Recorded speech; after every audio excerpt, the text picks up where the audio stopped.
So nearly a year ago, world famous racing stuff manufacturer Sparco announced that they were getting into the sim racing industry and that their flagship product would be the Evolve Racing Simulator. With a carbon fiber seat and sporty looks, the Evolve certainly looks like it can do the job, but we have to make sure that it's more than just a pretty face. So that's what we're here to do with our in-depth review of the Sparco Evolve Racing Simulator.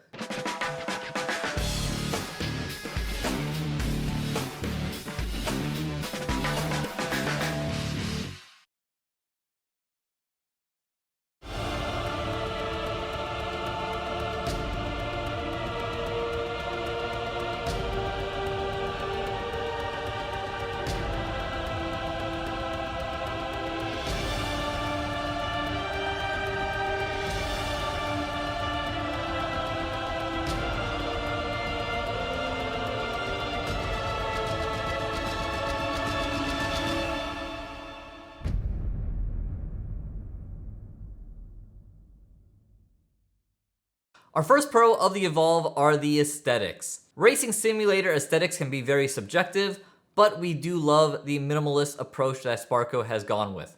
Every part looks purposeful, and they come in a great finish, whether it's paint or powder coat. Our next pro is stability. Now, on camera, the Evolve does show a little bit of movement. The wheel deck does wander a bit, there is a little bit of flex in the pedal plate, and there is some deflection in the seat. But in use, it feels very solid. We went through and used a bunch of different wheels to test out the stability, starting with the Thrustmaster TS XW Racer, going to the Fanatec CSL Elite, and the Sim Experience AccuForce V2. We also tried different pedals with the Thrustmaster T3 PAs, and then the Fanatec Club Sport Pedals V3. And in all instances, the Evolve felt solid in use. Now, outside of normal use, you can go and you can, push on it and move the wheel deck around a bit and cause a little more flex in the pedals, but in normal use racing conditions, the Evolve felt very solid. Our next pro is something that we're calling party tricks, for lack of a better word. It's a couple cool features that the Evolve has. And the first one is that it has casters on the front of the rig that allow you to pick up the rig by yourself without help and move it around to a different place, which is especially helpful if you have to go and store it somewhere when you're not racing, if you're in like a tight apartment per se. Now, these little casters might not work great on carpet, but on hard surfaces, they certainly get the job done. The other party trick is that the whole front half of the rig can fold up, which again is very helpful when it comes to things like storage. Now, one thing that we did notice is at the hinge point, it can cause the rig to not sit fully flat on the ground, but thankfully there are rubber pads on the bottom of the frame that allow you to level out the rig. So again, it seems like a nice little feature if you need a little more space storing it, and thankfully they've gone the extra step of noticing that it might not be fully flat once you use that hinge function, and you got the rubber feet there to make sure that you have it completely level and secure. Our first neutral attribute of the Evolve is the seat. I love the look of this seat with the carbon fiber. The carbon fiber done on the seat is fantastic. You can clearly see that they have really great tooling. I love that you can see the ply buildups where the hardware points are at on the seat. I mean, this thing is done extremely well. I also enjoyed sitting and using the seat. Now, at first, it took a little bit of adjustment for me because it is a very upright GT seating position. It is a fixed seat, and I'm a little more used to doing the gangster lean myself when it comes in sim racing or just, driving my road car. I like to go and lean the seat back a fair amount. So at first, the upright seating position was a little bit tough, and I did have a little bit of lower back pain. So I was able to go and adjust this issue out of it. So you do have 3 mounting points on the front and back of the seat to move the front of the seat up or the back of it up or down. And I went and I used the bottom hole location for the back of the seat, and then I went and I moved it to the middle location for the front of the seat, and that was able to give me a little bit of lean, and that kind of alleviated my issues with the very upright seating position and kind of my lower back issues, and I prefer that a lot more. Now, Once I made this change, again, I felt very comfortable and I was able to run for a long time in the seat and not feel any discomfort. And I really do like how you fall into the seat. I mean, it's kind of amazing. There really isn't any other sim racing seat out there where you just fall into it like you do this one. And I also like how snugly it fits me. I mean, it really holds you in there. But this part could be an issue for others. So I went and I looked this up, and I'm only 5'6". I didn't look that up, I knew that. But in the scale of male heights in the US, I am the 5th percentile. So I'm 5th percentile height, at least in the US, and this seat feels pretty snug on me. I honestly wouldn't want it to be any tighter. So if that's the case, how will it treat someone who's in the 80th percentile or 50th percentile or maybe even 25th percentile? Well, I did get an opportunity to try this out. So while I was testing this rig, I had some friends over and they came and they drove in it. And one of my friends, Steven, he's about 6'2", in pretty good shape and really doesn't carry any extra weight on him.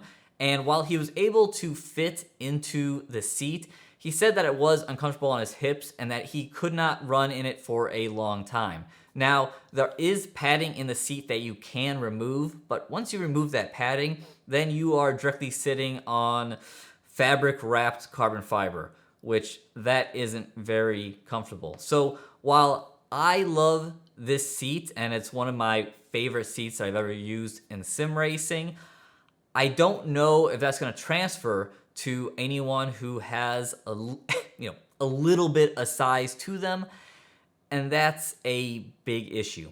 Our next attribute of the Evolve is the wheel deck.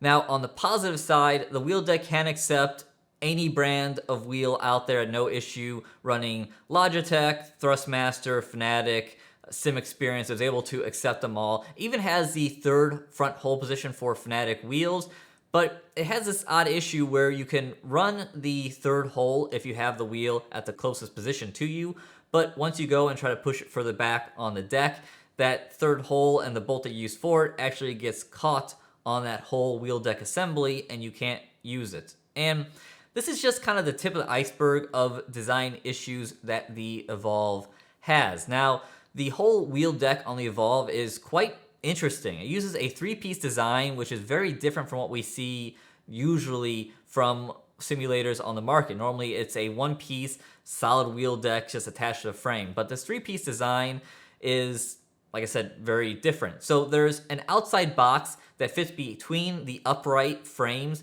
that connect to the wheel deck, and that box allows for angle adjustment on the wheel, or tilt adjustment, I should say. Then there's an inside box that fits into that outside one, and that inside box also has angle adjustment, even though it has 4 holes on the front and back side for the angle adjustment. It can only pick up 2 holes at a time before, if you try to go and jump a couple of holes from front to back, it gets off alignment and you can't go and do that. So it has some angle adjustment there, but the more important thing that the inside box has is that it has up-down movement, which does come, is very handy and is very useful and is nice to see. Then you have the actual wheel deck plate that you're used to seeing that goes on top of those boxes. And something that's very unique is that that wheel deck can be completely removed from the rig, which at first blush I thought was fantastic because it's always awkward putting a wheel on the rig. You have to go and reach underneath the wheel deck and secure it, and that can always be tough and a tight area to work under there. But unfortunately, even though you can pull the wheel deck plate off and then easily attach it to your wheel base, then you have to go and put it all back onto the rig. And again, this is unfortunately more awkward because then you have this box assembly and you have to go and get your hands into this box and you have to go and tighten the knobs that come with the Evolve simulator versus, maybe getting underside of the frame on a normal simulator. So this whole box thing makes it really tough to get your fingers around the knobs to tighten, especially if you're at the lowest position on the whole wheel deck assembly. Once you lift it up to one of the higher positions, a little easier to get at, but if you have it at a lower position, it's very difficult to tighten and makes for a pretty awkward experience. So there's pros of this wheel deck assembly deal, but there's also some cons to it as well. Next up is our first con, and that is the pedal plate assembly. So, like the wheel deck, the pedal plate on the Evolve is also a unique experience. Instead of it being a single piece plate, it's actually a two-piece assembly that has something that they call a tilt carriage on the bottom that has 3 different holes that can adjust the angle of the pedal plate. And then you have the actual plate itself that goes on it that can be slid up and down on that carriage for forward and back movement with different slots, and then you have knobs to tighten it. Again, the struggle with this is that because you have to secure the pedal plate to the carriage and that the knobs are underneath it, it was super awkward to adjust. I actually went and I have to lift the rig up on its side and crawl underneath it and go and adjust those knobs while I have the weight of the rig on top of me. And that is just not very comfortable. Now, thankfully for most of you out there, you aren't going and trying a bunch of different hardware on this. And, if you get this rig, you go and you put your pedals on there and you have to probably adjust it a bit to get, what kind of settings you want. So you shouldn't have to be crawling under there constantly. But in this experience, I had to crawl under there a lot and it was pretty awkward. Now, I do wonder if maybe the thought process from Sparco was that, well, you would go and just tilt up the front for easy access to the pedal plate. And while that would be easy access in theory, the issue is with my monitor setups, which isn't really that different from a lot of people out there, it's hard for me to go and just flip that front up. I literally can't do that. I have to pull the whole rig out, and that means disconnecting things, and it just becomes a hassle. It's easier for me just to dive under and take care of it that way. So that is the first con of the pedal assembly plate. So while that is a con, that could possibly be overlooked. Like I said, that's something that shouldn't happen very often, be messing with that. But unfortunately, the other con I had is just not getting the pedal plate to work for me. So in terms of compatibility with pedals, compatibility is mostly good, but there are a miss or two. So I was able to easily put the T3PA pedals on there from Thrustmaster, and what's also nice is there's 2 different hole positions on the plate that the T3PAs can go. Next up, I tried the Fanatic closed port pedal V3s, and unlike the 2 positions that the T3PAs have on the pedal plate, there's only 1 position that the V3s actually fit on, which, could be an issue or might not be an issue. But anyway, it's less options. Also kind of odd is the pedal plate is not very wide, and it's literally the same width as the V3 pedals. So when I put the pedals on, I actually had to loosen up the feet that go on the front of the pedal plate to help it from deflecting, because I literally couldn't squeeze the pedals on there. Once you tighten down the feet, it's like right on the V3 pedals. So that was interesting. But unfortunately, or however you want to look at it, there are pedals out there that are wider than the V3. If you look inside the Fanatic family, they have the CSL pedals, and the CSL pedals are too wide to fit on this pedal plate, which seems to be a odd omission from it. So that's an issue. And then on top of it, I had an issue with the angle adjustment of the tilt carriage. So while I was running with the V3 pedals, which I tend to run with most amount of time, my right foot kept on sliding up on the gas pedal, which is super uncomfortable and definitely doesn't help you when you're driving. And that's because it just didn't have enough angle on the pedal plate, and that was when I was at the middle hole position. So then I went and I tried to put the pedal plate at the 3rd hole position and give it a little more angle, but when I did that, the front of the pedal plate actually hit the frame of the Evolve. There's a plate that runs underneath your feet to, rest your feet on, and that plate actually hit that frame, and I wasn't able to get it to that final hole position. So if you have short, stubby legs like I do, you're not able to run that highest angle on the pedal plate, and that turned out to be an issue for me. Now, if you're taller, you shouldn't have this issue. You should be able to push the pedal plate out further and get that angle. But again, another issue where depending on what size you are, this might not work great for you. Our next con on the Evolve are the instructions. So At first blush, I thought the instructions looked great. I flipped through and there was a ton of pictures, which, is a lot better than most instructions you get with simulators. But unfortunately, once I started building it, I started noticing some issues. So first up, there's some minor things like when you go and you install the red mesh inserts onto the rig, the bolts in the drawings are going the wrong direction. They're going up instead of going down, so that's incorrect, but an easy fix. Also, there's some confusing things in that in the drawings, the knobs they have on the drawing is different looking from the knobs you get. And when you get two different sets of knobs, that can be confusing. So that doesn't help either. And then there's the issue that none of the drawings have any washers in them. When you get a whole bunch of washers in the bag, but besides when you put the actual feet onto the pedal plate that shows you washers, it doesn't show you washers anywhere else. So you kind of have to, figure that out on your own, or at least I did.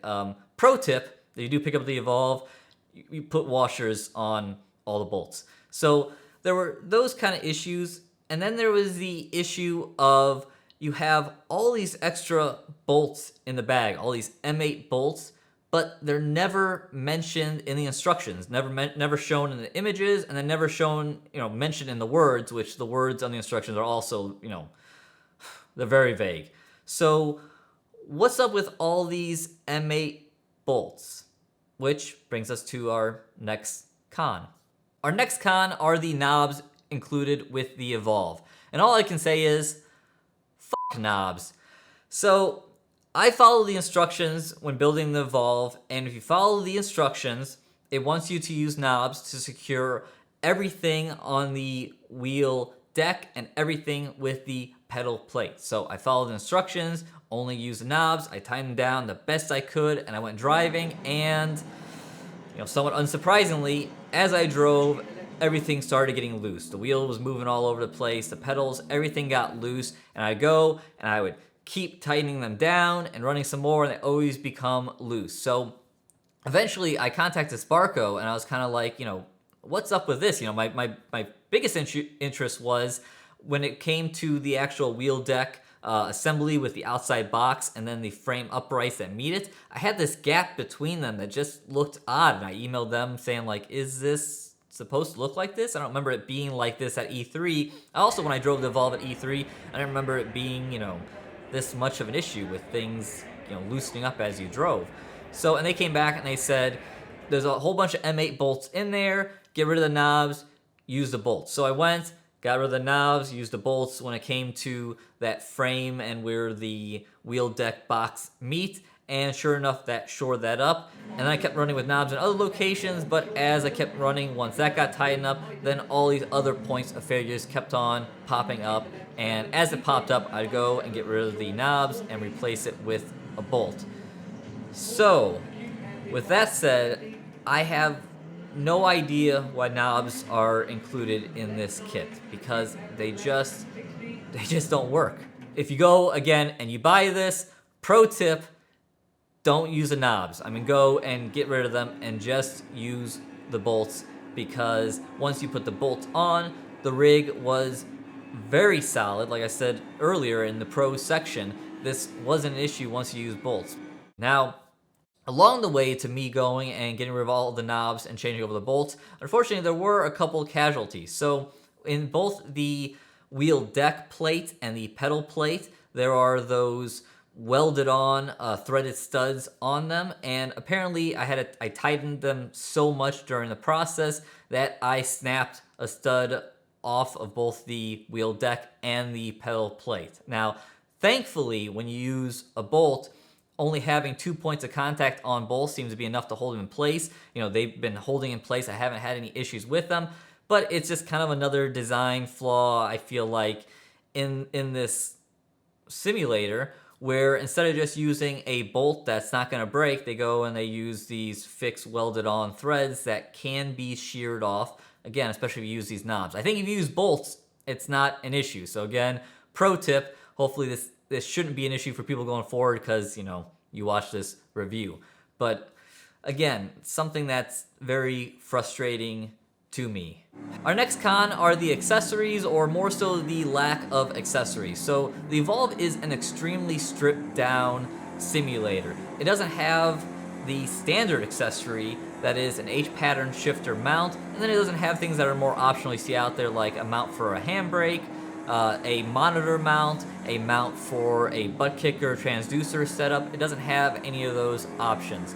It is just the rig itself, and you gotta supply everything else. So while this isn't necessarily an issue for everyone, not having things like an H-pattern shifter or a keyboard tray, those type of things, especially for a simulator that sits this low, you don't necessarily need a keyboard tray. You can just kind of set it on the ground. It's not that big of a deal.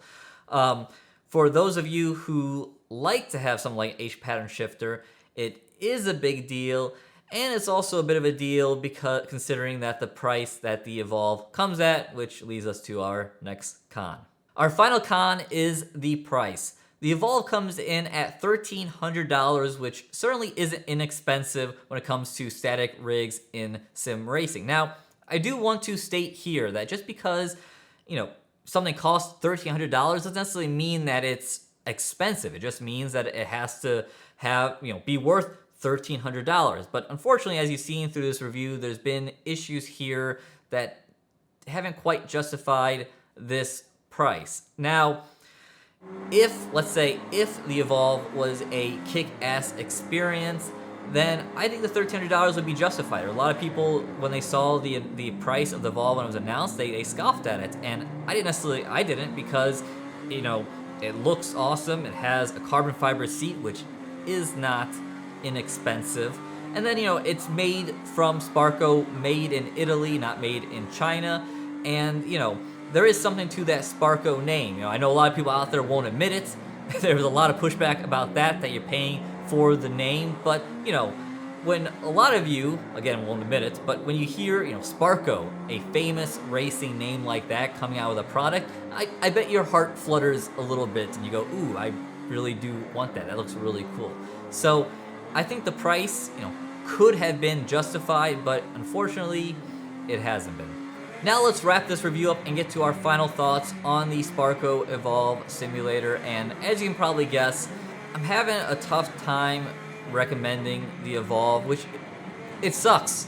It sucks because when I saw the Evolve, I got really excited. I know a lot of people might have been turned off by the higher price tag or anything, but super excited to see Sparco getting into this category, and I really, really wanted to like this rig and have it be one that I use a lot more. But unfortunately, there's too many larger issues. I mean, and even if you go and let's say we ignore the, not great instructions and we ignore the knob issue, because again, you watch this review and now to, just pitch them and not worry about them, just go right to the bolts.